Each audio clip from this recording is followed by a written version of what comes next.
According to the UN, billions of people still live without an address.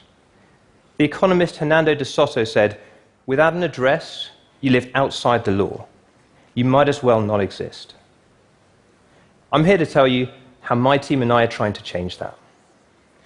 If you go to an online map and look at a favela in Brazil or a township in South Africa, you'll see a few streets, but a lot of empty space.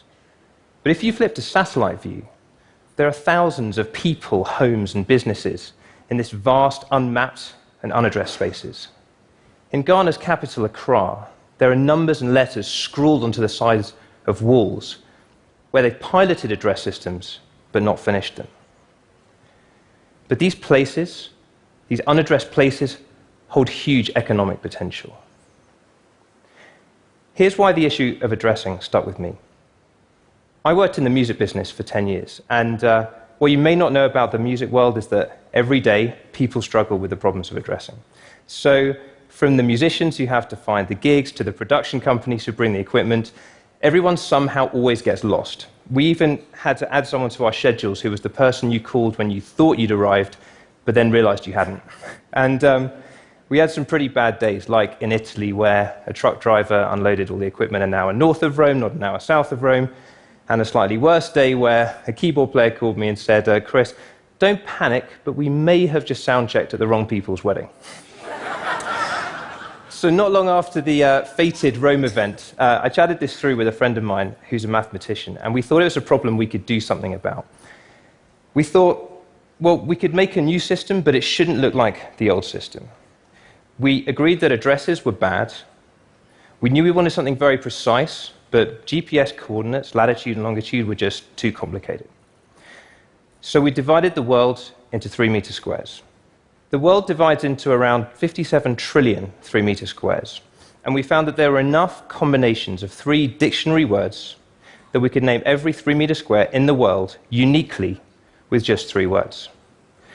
We used 40,000 words, so that's 40,000 cubed, 64 trillion combinations of 3 words, which is more than enough for the 57 trillion odd 3-meter squares with a few spare. So that's exactly what we did. We divided the world into 3-meter squares, gave each one a unique 3-word identifier, what we call a 3-word address. So for example, right here, I'm standing at Mustard's Coupons Pinup. But over here, I'm standing at Pinched Singularly Tutorial. But we haven't just done this in English. We thought it was essential that people should be able to use this system in their own language. So far, we've built it into 14 languages, including French, Swahili, and Arabic.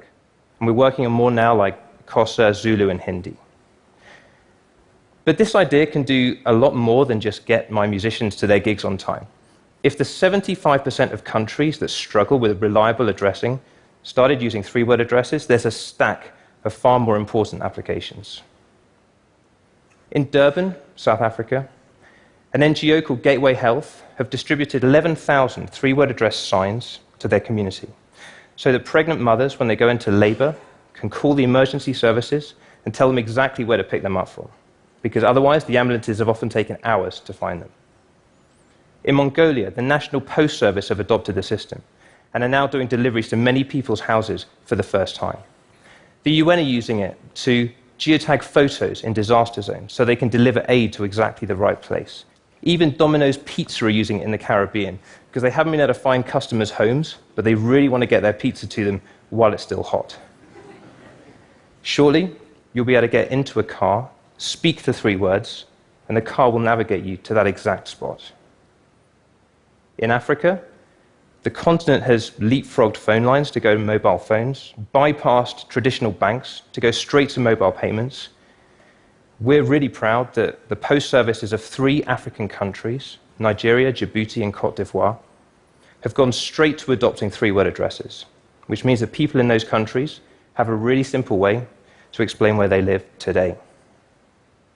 For me, poor addressing was an annoying frustration, but for billions of people, it's a huge business inefficiency, severely hampers their infrastructure growth, and can cost lives. We're on a mission to change that, 3 words at a time. Thank you.